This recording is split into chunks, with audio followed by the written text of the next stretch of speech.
저는 며칠 전 이곳 아쿠아리움에 다녀왔습니다. 보통 사람들은 아쿠아리움에 가면 생선들이 이쁘다, 귀엽다 라는 생각을 많이 하는데 저는 딱 생각이 든 게 회 먹고 싶다, 노량진 순환시장에 가야겠다 라는 생각이 먼저 들었습니다. 요즘 되게 날씨가 추워지고 있어요. 이제 본격적으로 겨울이 오는 듯한데 겨울은 바로 생선의 계절이라고 합니다. 생선의 상식 백과를 보면 광어, 참돔, 광어 등 즐겨 찾는 생선들의 제철이 바로 겨울이기도 합니다. 그리고 메디컬 옵저버라는 의학 전문 저널에서는 여름철에 생선회를 먹을 때 문제가 될 수 있는 비브리오 폐혈증 원인균이 겨울철에는 없어 보다 안전하게 생선회를 먹을 수 있다고 합니다. 그런데 저희 대학생들은 주머니 사정이 넉넉하지가 않아요. 그래서 저희들이 생각하는 거는 그러면 노량진 수산시장에 한번 가보거나 아니면 한번 가볼까? 라는 마음을 먹곤 합니다. 그런데 수산시장은 마치 정글과 같아서 잘 모르는 초심자들은 질이 좋은 회를 싸게 먹는 게 아니라 질이 나쁜 회를 오히려 비싸게 먹곤 합니다. 저는 부산 해운대가 고향이고 고등학교 시절부터 광안리 회센터 이모님들과 흥정을 하면서 수산시장이라는 정글에서 호갱이 되지 않는 법을 터득했습니다. 저는 오늘 여러분께 수산시장 이용의 꿀팁을 소개하고자 합니다. 제가 말씀드릴 꿀팁 3가지는 다음과 같습니다. 첫 번째, 도매상에 방문해라. 둘째, 시세를 파악하라. 세 번째, 짝퉁 어종을 피하라 입니다. 먼저 도매상에 방문하라부터 설명드리겠습니다.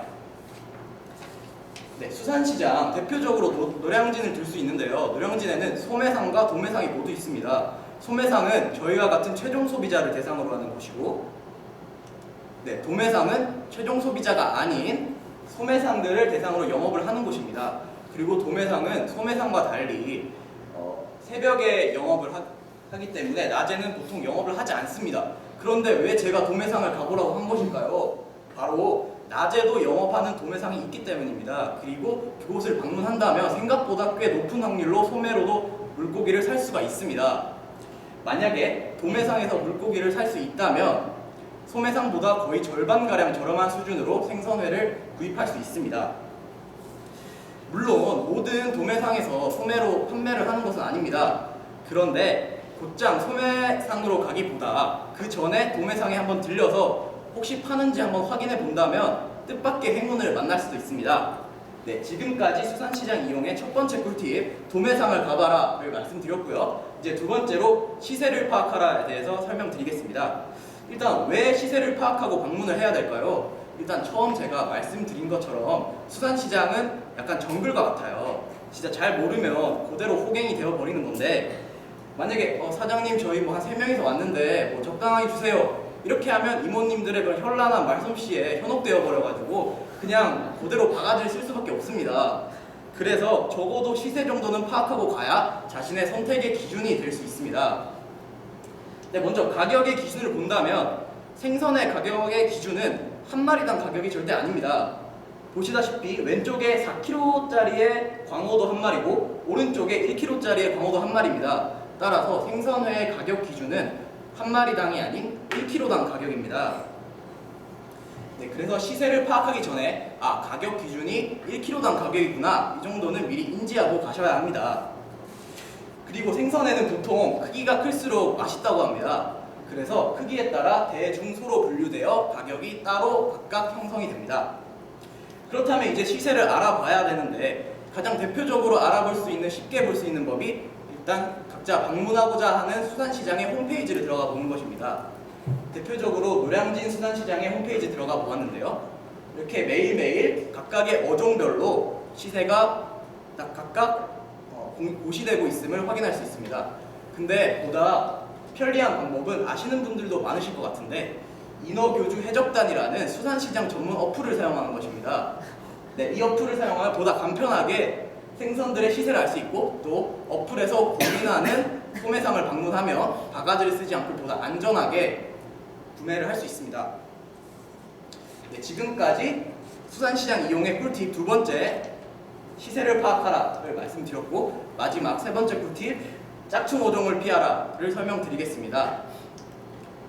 먼저 노량진 수산시장을 방문한다면 가장 주의해야 할 짝퉁 어종이 바로 이 점성어입니다. 사실 점성어는 그 자체를 먹는다고 하면 크게 문제가 되는 생선은 아닙니다. 그런데 문제는 참돔보다 비싼 생선인 참돔을 구매하려는 소비자에게 이를 속여서 공급하기 때문에 문제가 되는 것입니다. 일단 외관을 보면 점성어는 꼬리에 점이 있는 것을 확인할 수 있습니다. 그리고 참돔과 외관은 확실하게 구별이 되죠. 근데 이를 회로 해보면 왼쪽은 참돔, 오른쪽은 점성어인데 구별이 가시나요? 전문가가 아닌 이상은 구별이 어렵습니다. 따라서 그러니까 생선을 구매할 때부터 회를 떠질 때까지 처음부터 끝까지 눈여겨보실 필요가 있습니다. 다음으로 두 번째 어종, 짝퉁 어종은 틸라피아라는 어종입니다. 이는 2013년에 이영돈 PD의 먹거리 엑스파일에도 나왔던 어종인데요. 틸라피아는 대만산 어종인데 대만 사람들은 이를 회로 먹지 않습니다. 그림에서 보시는 바와 같이 하수처리장과 같은 오수에서도 자랄 수 있는 생선이기 때문입니다. 따라서 이는 근데 외관으로서는 분명히 구분이 가능하기 때문에 역시 이 사진을 눈여겨보시고 혹시라도 이러한 생선을 본다면 피하시길 바라겠습니다. 네, 지금까지 짝퉁 어종을 피하라 세 번째 꿀팁을 말씀드렸고요. 한 번 더 정리하면 첫 번째로 제가 말씀드린 거는 도매상을 방문하라, 그 다음에 두 번째는 시세를 파악하라, 그리고 세 번째는 짝퉁 어종을 피하라 였습니다. 수산시장은 제가 생각하기에 정말 유비무환이라는 말이 정말 딱 들어맞는 곳이라고 생각합니다. 오늘 제가 말씀드린 세 가지 꿀팁들은 모두 제가 멋모르던 고등학생 때부터 몸소 부딪히면서 겪음으로써 얻었던 삶의 경험들이었고요. 여러분들도 수산시장을 방문하게 된다면 그러한 정글 속에서 엄청난 호객행위가 있는데 그 속에서 제가 말씀드린 세 가지 꿀팁만 기억하신다면 적어도 바가지 쓰는 일은 없을 것이라고 생각합니다. 감사합니다.